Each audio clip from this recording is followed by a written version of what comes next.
Welcome to Girl Dad, the podcast.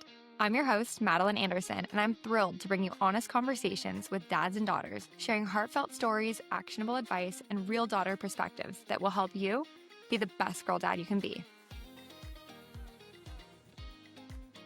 Chris Mukibi, welcome to Girl Dad, the podcast.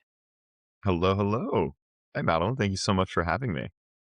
Of course. Thanks for coming on. I'm so excited to have you. And I would love for you to start this off by just introducing yourself to the audience, telling us a little bit about where you're from, what you do, and a little bit about your family. Yeah, totally. So my name is Christopher Mukibi. Most people call me Chris. My students call me Mr. Mukibi, though, which sometimes feels like a different character. But I'm from Southern California. I'm a high school chemistry teacher and an educational consultant. So I mainly well, of course, I teach high school chemistry, but I also help teachers and principals and other educators just become better teachers by understanding neuroscience and developmental psychology a little bit better. I'm married. I have a wife. Her name is Kyra. She is absolutely amazing. She is with my two daughters right now. Uh, they're both beautiful, perfect, amazing, and a little crazy. They're 3 and 4. They are full of life, energy, spunk, and questions. My gosh, they're both asking a bajillion questions right now. But yeah, that's a little bit about me. Oh, well, I just want to start by thanking you for everything that you do. I mean, first of all, being a teacher is no easy front, and you also go above and beyond with your students, teaching them a lot of life lessons. Just you're very interested in making them the best they can be, but you also teach teachers, and then they pass on all of those insights to their students and their children. And when you think about, ripples of impact, which is like the other ROI that people talk about, right? You have so many ripples. So thank you for everything that you do. I'm so excited to have you on and get the direct insight straight from the high school chemistry teacher um, on all things girl dad. So I do want to just kick it off by talking about how, you spend all day with students, but lots of daughters as well. And then you come home and then you spend more time with your daughters. But I would love to hear from you about how being a teacher changes the way that, or has changed the way that you think about parenting your daughters, or even how you plan on parenting them as they continue to grow up. I love that question. Just as a heads up, if I keep going too long, let me know because I tend to be long-winded. Like No, I any of love my it. students can attest to that. Me And too. my daughters. Awesome, love it. But basically, I've been working closely with students for nearly 14 years now. Oh my gosh. Well, I haven't thought about that. And I have seen many different kinds of kids with many different family structures, different family values, and I feel like being exposed to all those things really informs the decision I make as a father to my own daughters. Um, I grew up watching Harry Potter. I'm a big Harry Potter nerd. And one of the things I love is the Sword of Gryffindor. And the Sword of Gryffindor, if anyone doesn't know, takes in what essentially makes it stronger. And so in encountering all these kinds of people, I've kind of wanted to take in the best that I could that would make me a better father from all these different kinds of people I learned from, no matter what their walk of life was, no matter what their family structure was or their values were. I believe that everyone had something to teach me. And so I was always paying attention to the different parenting choices that I was exposed to as an educator working with students. And so since I knew I also being a dad was always has always been one of my highest goals in my life. And so I was paying a lot of attention to the different parenting choices I was exposed to even when I was a teenager. So some of the things that really influenced the way I parent my daughters is number one, I try to be incredibly intentional about the frequency and the quality of attention that I give my daughters. So I Mm, noticed a lot of kids I work with would often honestly, they would seek attention, whether it was good or bad, from the adults in their lives. And I mhm. know that that comes from this place of not really getting that from their own parents. And so that's something I pay a lot of attention to first and foremost with my own daughters. I want to make sure I'm giving them enough attention that they need, but also the attention that I'm giving them is high quality. Me and my wife kind of make jokes that sometimes if you're talking to people, they give you generic responses.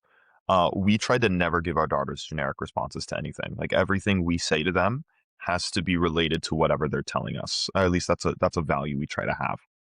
I also see that my daughters learn more from my decisions, actions, and habits than anything I tell them.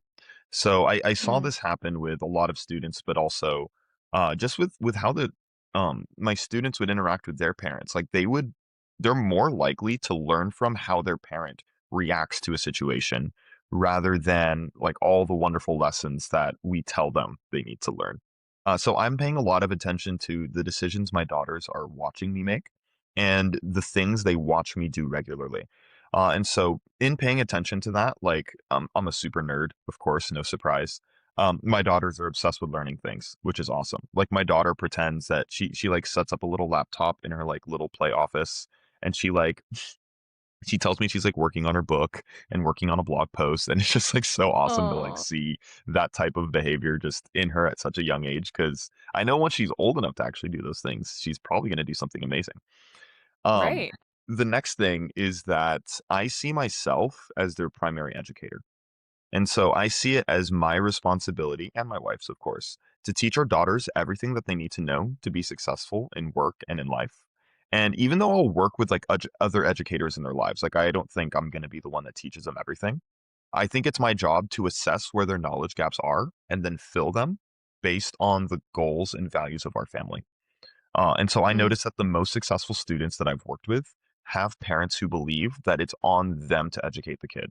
Now, that doesn't mean they need to know everything. It just means like, okay, if my like for me, I'm really like one of my biggest weaknesses in academic subjects would be history. And so like if I wanted to teach my daughters history, I would see it as my role to go find someone that can help me do that. And so my role as primary educator is either teaching them the things myself or knowing where they're missing and then kind of like filling those gaps in. Um, I'm going to keep saying also like a bajillion times, just letting you know. I emphasize the importance of curiosity in our home. And so whatever my daughters are curious about, I try my best to run with it. And that's because I see curiosity as an accelerator to whatever they're learning. And so if my daughters are curious about something, even if it's silly or ridiculous, or like it feels like I don't have time for it in the moment or whatever, I do my best to really nurture that. Me Mhm. and my wife also pay a lot of attention to our daughter's inclinations. So the things that they're naturally drawn to, we try to encourage them in that direction. I noticed that like sometimes the parents I have or students I've worked with and the parents that they have will often want their kid to do a certain thing, which I can completely understand. Like they want safety, stability, and prosperity for their child. But at the same time, they may be pushing them in directions that they don't necessarily have a natural interest in, or they may not Mhm. have a natural gift in. And I think that students or just people in general can gain a lot by doubling down on their strengths and doubling down what they think is interesting rather than trying to fit themselves in a mold. And so that's something we really try to emphasize with our daughters. Like for example, my oldest, Mila, she loves ballet and she loves words. And so she's just like this very like graceful and like poised person, which is awesome. But then like my youngest, she's like super athletic. She is not as articulate with her words. I know she's a little bit younger, but I also think that just like in general, she's not really that way. And so we encourage them to be more of themselves rather than like wanting them both to act a certain way. Mhm. And we're also intentional with the speech in our home. So the words we use, me and my wife believe it shapes our worlds and perceptions. And so we work Yes. really hard to make sure that our daughters are like verbally fluent and literate. And I mean, like I said, I know they're really young right now, but we use big words with them all the time. We try to be more precise with our speech all the time. Mm. And I noticed that that helps them express themselves a little bit better. Something I teach teachers is, or I love to teach teachers, I should say, is if you've ever played like the game charades, right? It's like you don't have words, so you have to act everything out. It's the same thing with like classroom behavior issues in schools. Like if a kid doesn't Mm. have the words to represent their experience, they end up acting it out. And you end up seeing a lot of behavior issues are in higher incidence with students with lower literacy rates, which I think is no surprise at all. And so that's something we really try to do with our daughters. Um, oh man, I have a few more. Do you mind if I keep going? I know it's like kind of Please, please. No, okay this is for so this. good. Sweet, awesome. I just have to check in because often like I'll keep going on rants and then yeah, people will turn off. But I also like as a teacher, I spend a lot of time with people who don't know things, and I spend a lot of time guiding people through the learning process. And so that has really taught me that whenever we're learning something, we are really bad at things at the beginning, like really bad at things. But if we can stick through it, we can typically get better than we expect. And so whenever I'm seeing my daughters learn something new, I I am aware of that. And so it's like if they're trying something new, like for example, oh, this is a great one. Like when my oldest first started walking, she had to like figure out that you can't just like walk through things. You have to, like, walk around things, right? And so you can imagine, like, a little baby, like, just trying to, like, walk through a chair, and it's, like, so ridiculous, but it's just, like, this reminder that, like, so many of the little things we take for granted had to be learned at some point, and so keeping Mhm. that in mind whenever I'm parenting my daughters, it gives me this patience and understanding that they're gonna be really bad at things when they start, and that is okay. And so it motivates me to really just encourage them to make mistakes and be resilient rather than stressing that like they're not understanding it or they don't get this thing right now. Um, and I think that's like a specifically like education experience that I got that informs my Mhm. parenting. Another thing, and I think this is probably the biggest one, is I play with my daughters a lot.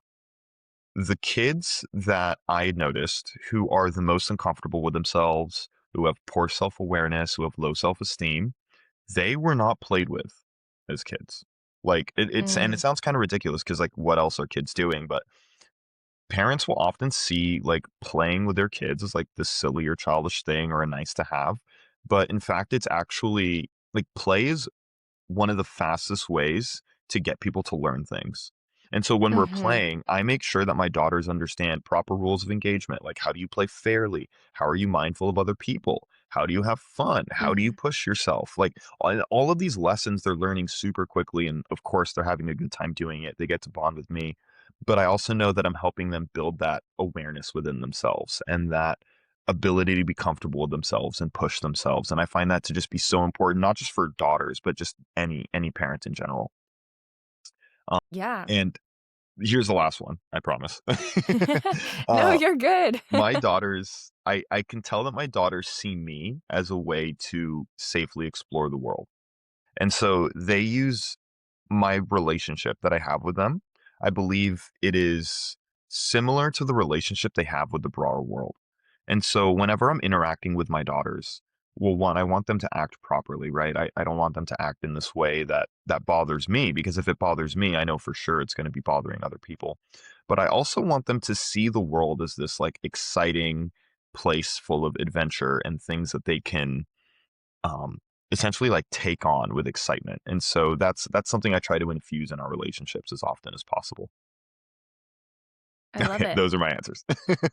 I mean, no, that's so good. I there's so many different directions we can go from here, but I do just wanna kind of almost recap some of those things Sure. because, again, they were so good and important, for all the dads listening. So, one of the first ones you mentioned was kind of this theme of actions speak louder than words, and I think we hear that so often, and we hear it throughout life in all different kinds of contexts, but I think when it comes to parenting, you nailed it. It's essential, we as parents, I'm not a parent yet, but when I become a parent, I need to keep in mind that everything that you do is what influences your children. You can tell them to do this or act this way or, whatever your words may say, but until you're actually doing that in real life and modeling that behavior that you want them to have, they're not gonna listen. It's not gonna be as effective, right? So I love the fact that you really are,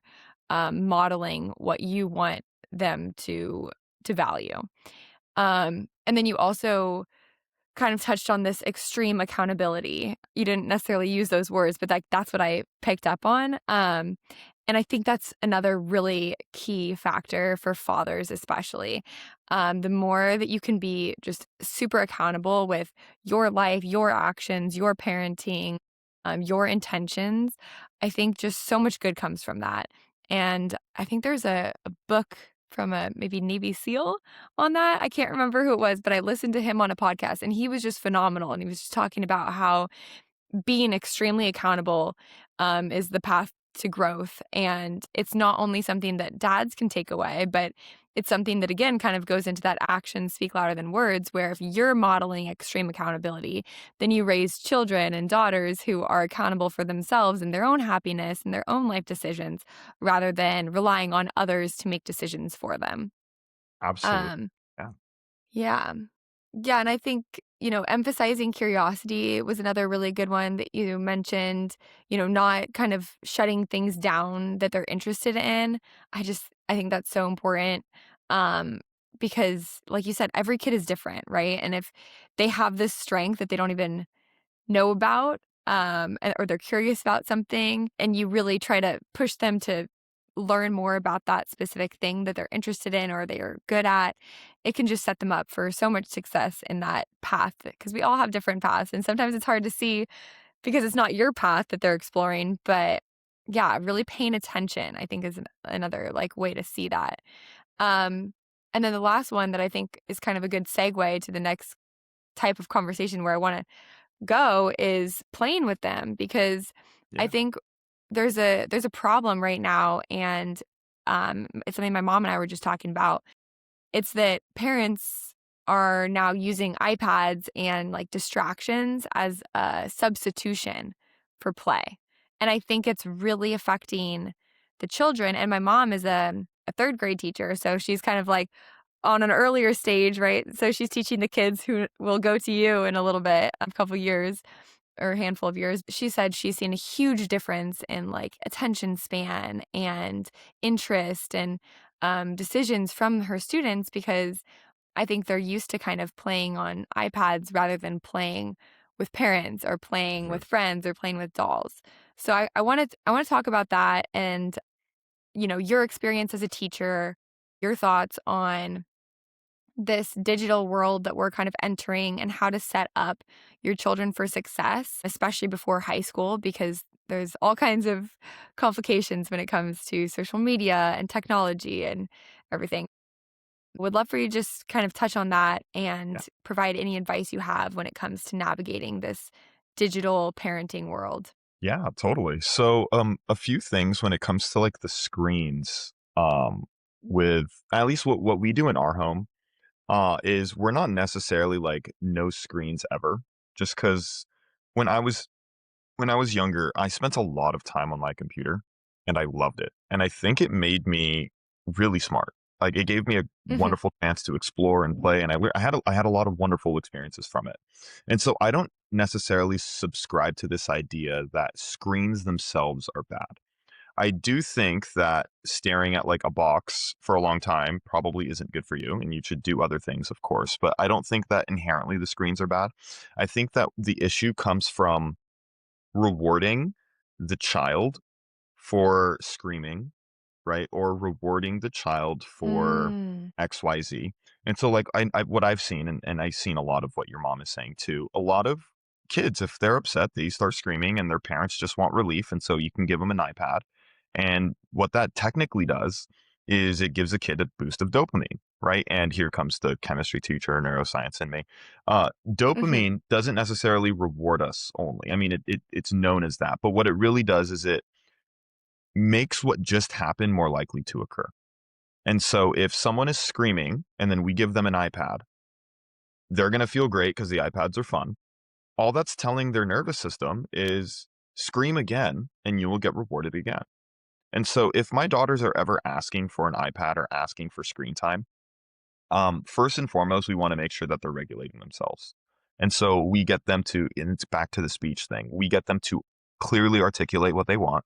We get them to a more regulated nervous system state, and then we'll give them the iPad for a short amount of time. So it's Mm. never a reactionary thing for us. It's always, what are we rewarding here? And I think that that's very Mhm. important. Mhm. Also, the games that a lot of kids play on iPads aren't necessarily designed to increase frustration tolerance. It's really just there for stimulation. Like they're just fun to play. Mhm. When I was younger and I was playing on screens and video games and things like that, a lot of the games I played really frustrated me. But it taught me that frustration was something I could push through. If I was Mm. resilient, I could eventually win. And I feel like games nowadays that kids are playing, they're not teaching them that lesson. It's more of like, here, find something new to look at every 2 seconds. And I think that that's what's causing this huge decline in attention span, is that they don't Mm. have to keep it.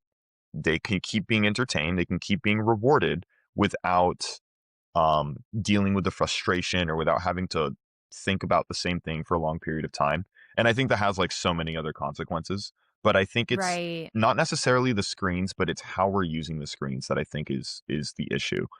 Maybe there's like studies out there and stuff that prove that to be wrong, but that's how I see it at least. Yeah, Um, I mean, that makes a lot of sense.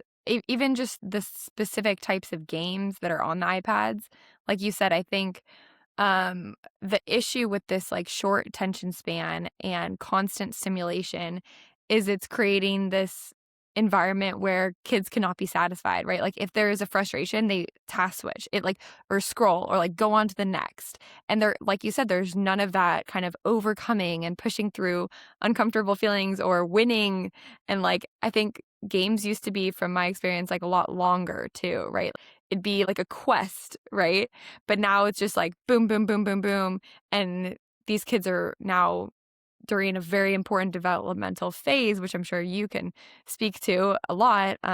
You know, their brain is learning, okay, attention, attention, attention, like switch, switch, switch. And then now that's how they're wired moving forward as adults. And they're just constantly looking for any sort of stimulation. And then they feel like they can't be satisfied too. There's like this whole other epidemic that comes with it. So, yeah, I think that's a really important point. It's not even just screens or no screens. It's like, how are we using the screens? What are the parameters? And also, what is the rest of their life looking like? Like, I think one thing that I really find important, and I like to talk about is the emphasis of playing outside or playing with toys, you know, and building that around your daily schedule so that a lot of their life is in real life.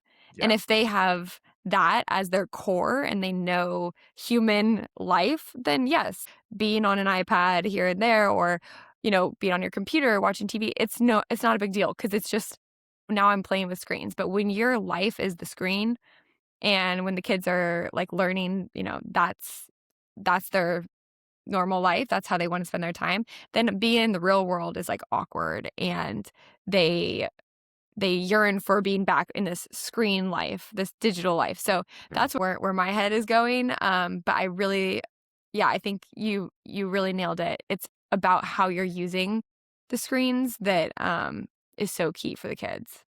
totally, totally. And I think like I mean, for at least what I've noticed with the younger generation, this idea of like this digital life and real life is really starting to merge for them. Like, it's Mm, the same thing. Like, what's going on Instagram, for example, is the same thing as what's going on campus for the kids, which was hmm something that was, like, different from when I was growing up. Like, I think you and I have this pretty solid understanding of, like, okay, well, here's real life, and then here's the digital life, and they're hmm separate. But I feel like the younger kids or the younger generation, they're seeing it more as, like, the same, like, the Venn diagram's becoming like a mm, circle. mm. And I think that that has a lot of implications. Yeah, yeah, and I mean, this is something that we talked about on our last call, and I want to get to that because I think it's really important. So we talked about some of the trends that you're seeing with how social media is affecting some of your female students Yes. and their self-esteem and other behaviors, and sometimes they come to you regarding these kinds of things. But would love to just hear from you about that. Like, what are your thoughts on how social media is affecting teenage girls, and how would you, if it was up to you, do you have any ideas to as of how to mitigate the negative effects and how to use it in a positive way? Yeah, totally.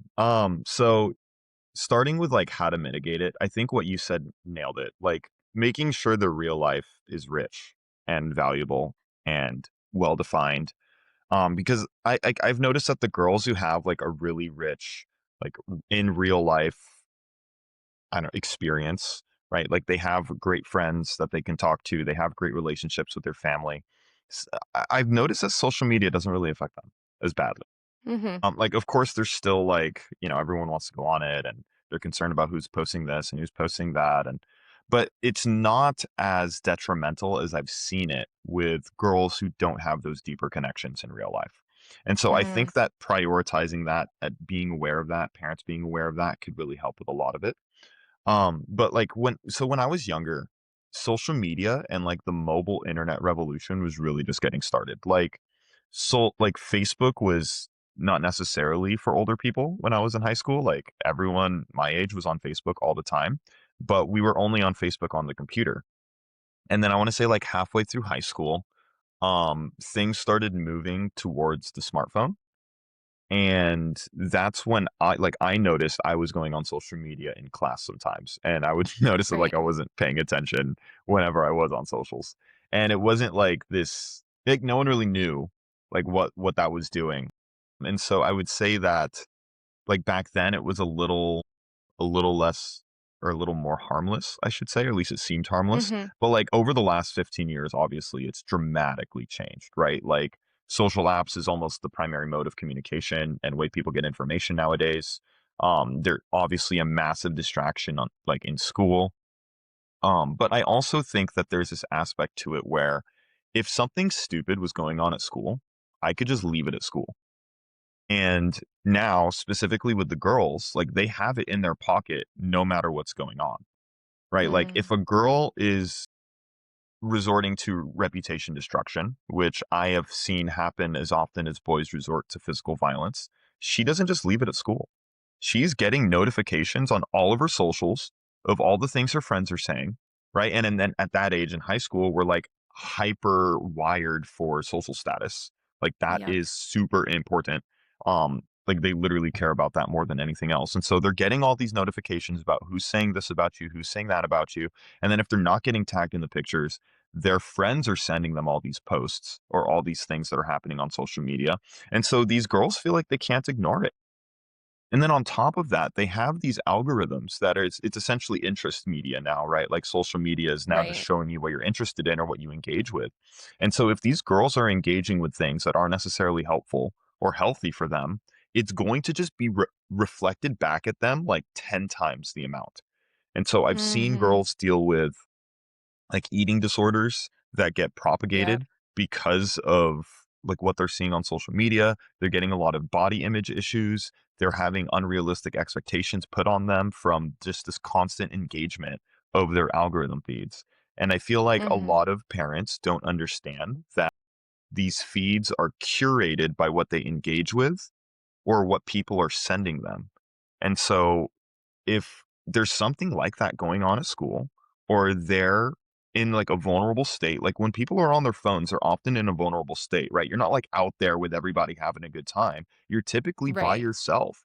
And it's like, what are you looking at when you're feeling vulnerable and alone? What are you engaging with when you're vulnerable and alone? Do you want that to be reflected to your daughter times 1,000? I think that that's Mhm. such a huge factor to consider when it comes to Mhm. dealing with these things. I haven't noticed boys affected as much with this. I feel like, I mean, I don't know if like guys just don't care about like what other people are thinking or something. But I like these self-esteem issues, the eating disorders, the body image issues, the expectation issues. I feel like guys aren't really falling into. I mean, Mhm. guys have like a different problem with like gambling and finding ways to make money. I feel like that's like a different pathology. But specifically with the girls, I think there's a link between this evolution of social media and the harm that it's causing girls. And I think that girl dads specifically need to pay attention to this because I think that our role in the family like uniquely equips us to deal with stuff like this, right? Because it's like Mhm. if the daughter's relationship with the father mimics her relationship with the larger world, I think that the dad needs to step in and kind of show the daughter, or at least be this buffer between like what they're seeing with these really powerful algorithms and like who they are as people. Mhm. Mhm. So true. And I think one of the things that I've been hearing and reading about children or really teenagers who are falling victim to these algorithms and kind of getting stuck in these traps of information that's feeding their interests that aren't necessarily good things. One of the best ways to combat that is by giving them information about what's really happening, because then the power shifts and now they're in charge of their algorithms. And I think that's really effective because, you don't we don't like to be taken advantage of, right? Like if we find out, oh, we're being fed this information because other people are profiting based on our experience online. It's like, hey, wait a second, I don't like that, Um, but the best thing about it is that you can change those algorithms, and you just have to start searching like puppies and babies or whatever you want to see. I think you can even let your daughters know that. It's like, hey, if you're experiencing fatigue because you're being fed this information online, or if you notice patterns of, oh, you keep getting these videos that are maybe not healthy or good for you, then m- try typing in some things to your search bar that do make you feel good. Try inspirational quotes. Try, you know, sports. Like if you want to start playing tennis more, start watching tennis videos, and that stuff makes you happy and it's better for you. And then you can see your algorithm shift. But again, I think it's that like shift of power and just awareness as to what's going on, because I don't think the girls want to be taken advantage of the way that they are with No, social media. totally. Yeah, and, you can't blame them. They're like, a lot of them are 14, 15 years old. They're not thinking about the incentives that Instagram has Right. for their platform. Like, I try to tell my students all the time, like, social media is super powerful because you can now instantly connect with any kind of person you want. You just need to let the platform know what that is. And then if you can do that Mhm. on purpose, you can literally learn anything you want from, like, people who are really good at those things, and that's super powerful. But also, if we're not careful, it's super powerful in a negative way. And so, Right. yeah, like just being aware of like being intentional with your attention and energy, I think it's just been that's like the key there, in my opinion. Yeah, yeah, and I love that you just said that, because I think another way to kind of empower the daughters when it comes to social media is telling them to protect their energy. And because again, that makes them feel good because it's like, okay, I'm in control. And the issue that I think social media presents is that social media is in control. Other people are in control of how your daughter is thinking and feeling, because she, like you said, this is that time where she cares so much about social status. And it's just how she's wired, right? And you don't necessarily want to try to change that wiring. It's more just being aware that, hey, right now, this is a really, really big priority for her, and she's got all these algorithms working against her in most cases, and not even just the algorithms, her peers posting this, or getting invited to this party and maybe she's not, and there's all these other dynamics, these social dynamics that you can't control. But the more that you teach your daughter how to regulate herself and how to protect her own energy, the better off she'll be, and the better she'll feel too, because she knows I always think of it like a force field, right? Like she knows, hey, that's not good for me, or that person just posted this photo and, I don't look so good in it, or maybe I wasn't tagged in the photo because I wasn't there and I was being left out. It's like protect your peace and protect your energy, right? Really. Yeah, on that comment on like force fields, like I feel like whenever I'm talking to the teenage girls in my school, I try to let them know that focusing on like a tough or challenging project in real life that like really takes everything you have, it makes it much easier to devote your time, energy, and attention to that thing and not these other things that may make you feel bad. And so Mhm. I just feel like having these personal projects, having these tough challenges is a great way to just kind of keep top of mind what's actually important. And so, Mhm. yeah, I just feel like, again, I think it's a father's role to really instill that in his daughters. Yeah. Yeah, and you know what? Easy does not mean happy. So, having a life of just being on your phone and hanging at home like that's actually a recipe for quite the opposite of happiness, right? Like For we sure. know that.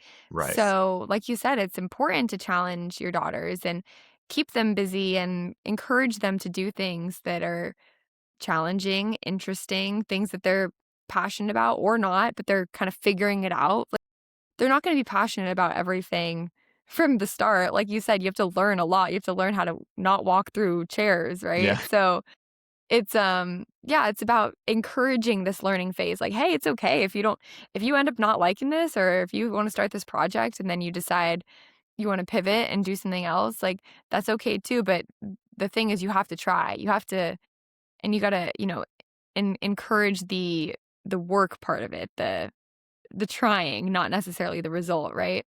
The Yes. doing. Um, so yeah, I think that's a really important point that also one of the benefits of that is, every hour spent doing something real is an hour not spent on social media. Love that. And yeah, and like the screen time, it's absolutely it's wild how much time we're spending on phones, and I don't think people know how much time they're spending on social media or on their phones. So, I think it's especially important for young women, since they're the most affected, to build the habits of doing things outside of social media for the majority of their day and then using it as just kind of a way to catch up or way to learn things. Like you said, it's a very powerful tool, but it should never be your main activity of the day, you know? Agreed. Agreed. Like for me, I see like as someone who's active on social media, um, I guess actually I haven't really posted in like a month, but I'll be posting more often soon enough. As someone who's pretty active on social media, I'm super aware of how I like even myself as someone who grew up with it, who's had a very like I've matured with social media. Mhm. And I feel like that's really taught me to set limits and use it in a more sophisticated way. But even with all of that, there are moments where I'm like, oh, I wonder what's happening on Instagram right now. Oh, I wonder how many people like this post. I wonder who's responded to this thing. And I can imagine that pull to want to know or to feel like I'm not missing out would be way stronger if I was younger. And like I might Mhm. not even be able to like override it myself. And so I think that that's just like a really important factor to keep in mind. Like I so when it comes to social media, 'cause like we mentioned earlier, parents need to like model what they want to see their kids do. Mhm. I try to make sure my daughters aren't watching me scroll. That's like I try to treat scrolling like smoking, like not in front of I the like kids, you know that. what I mean? Like don't be doing Yeah. this. You don't need them to see this. Just because it's also like unintentional action. And so if I'm ever on social media and my daughter's around, I try to bring them along for the ride of whatever I'm doing. So like if I'm scripting a video or if I'm filming a video or editing a video, I don't mind it if they're there for that. They actually get Mhm. really excited if like they're in the backyard with me and dad's filming a video. Like they know they need to be quiet and they know that oh he might have to do more than one take. And then they get excited to like edit the video with me. And so Mhm. I try to use social media more as like networking and a marketing tool rather than a consumer good. And so one of like my rules for myself is I try to create more than I consume. And I think as long as I'm doing that, I feel like psychologically stable but also, like, that's what I'd want for my daughters. I don't want them just consuming a bunch of things.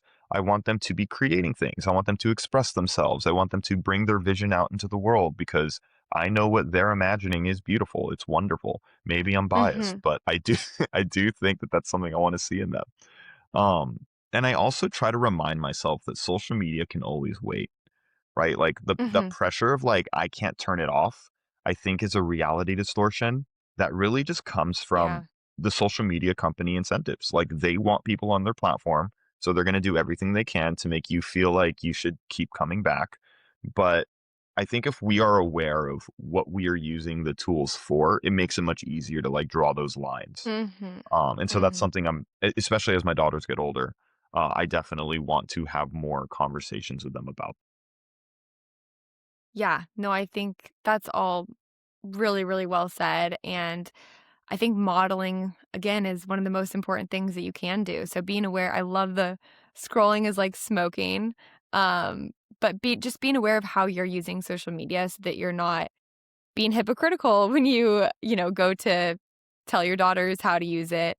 But also, there's a lot of great learning lessons. And we kind of talked about some of the benefits of social media and what you can learn from it, but also benefits of learning how to edit videos, right? Like your daughters are getting exposure to how to use technology in a way that can actually better them for their futures. I mean, there's so many jobs that rely on the ability to edit videos. I mean, even this podcast, right? Like you have to know how to edit videos. So, it's not just social media related. It's these are good life skills to know and to be familiar with. So, I think yeah, there's a lot of benefits that it's not so simple as just, no social media or no phones or no screens. There's a lot of caveats here, but I think these are all kind of helpful things to keep in mind when it comes to raising daughters in a ever evolving and fast changing digital world. Absolutely.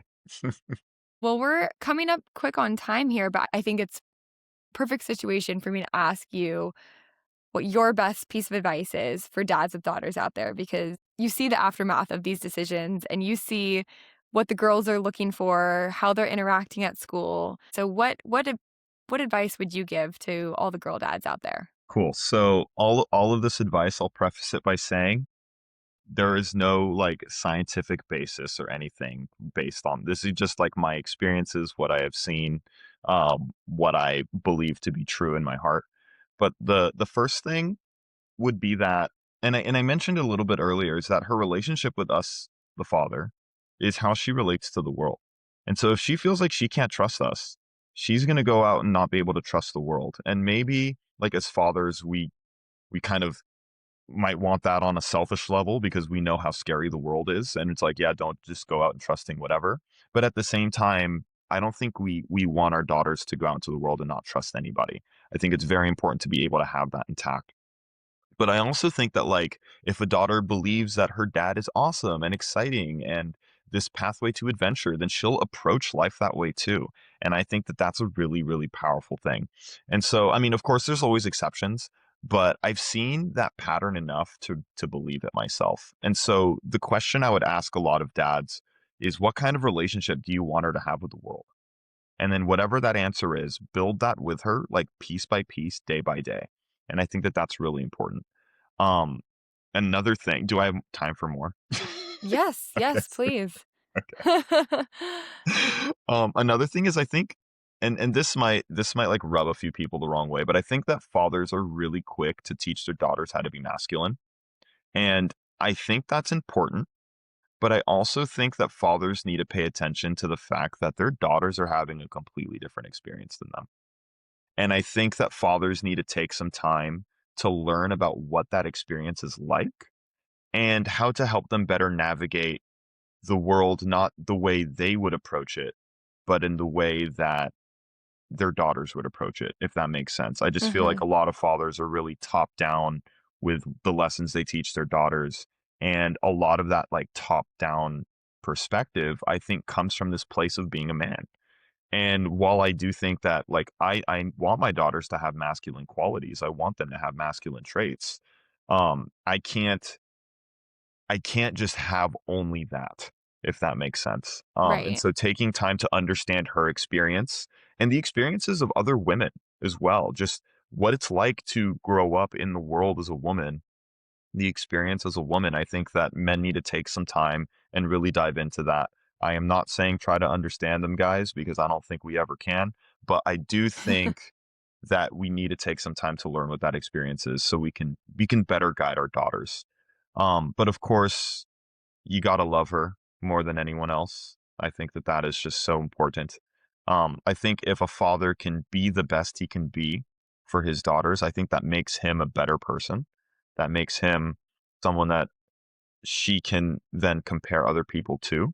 And if you're bringing your best to the table, I think it's much easier to look at your daughters in the eyes and know that you care for her and that you love her. um, I would also say, like, I see a father's role as like three letters, the three P's. I kind of think of it in my head. It's provide, protect, and play. And so, if you're doing those things with her, I think she'll appreciate it. But also, be the one she can go on adventures with. show her the cool things in life, show her what she may not expect, and I think she would love that. But yeah, those would be my pieces of advice for any dads out there. Well, thank you, Chris. Those are great pieces of advice. And this whole episode has been filled with a lot of gold for the dads listening. So just want to thank you again for being here and thank you again for what you do in life, teaching your children, teaching your daughters, teaching other teachers and educators how to be better teachers and educators. I'm such a fan of everything that you're doing. Everyone should go follow Chris on Instagram. Is it at Chris Mukibi? It's at Mr. Or Mukibi. Um, Mr. Mukibi, yeah, okay. someone else took Cr Chris Mukibi. you gotta get that. No, Right? I like Mr. Mukibi because it's like the teacher content too, so it's actually even more relevant. So go follow him, and is there anywhere else they should go to find you or Yeah, I mean, I'm most active on Instagram right now at Mr. Mukibi, MrMukiibi. But if anyone just wants to contact me in general, my email is chris@chrismukibi.com. Like, I would be more than happy to talk to other girl dads. I feel like as a girl dad myself, I don't know really what the hell I'm doing. It's a lot, and I would love to connect with other girl dads as well, just to have a network, support each other. I think the work we're doing is, I don't want to say it's the most important in the world because it's definitely the mom, but easily second most important. And so I think we need all the support we can get. And so I would love to connect with people either on Instagram or an email. Just let me know you saw me on Madeline's podcast, and I would love to talk to you guys. love it. Well, thank you, Chris. Thank you, Have a Madeline. Thank wonderful you for day. having me. You as well. Thank you for tuning into Girl Dad the podcast.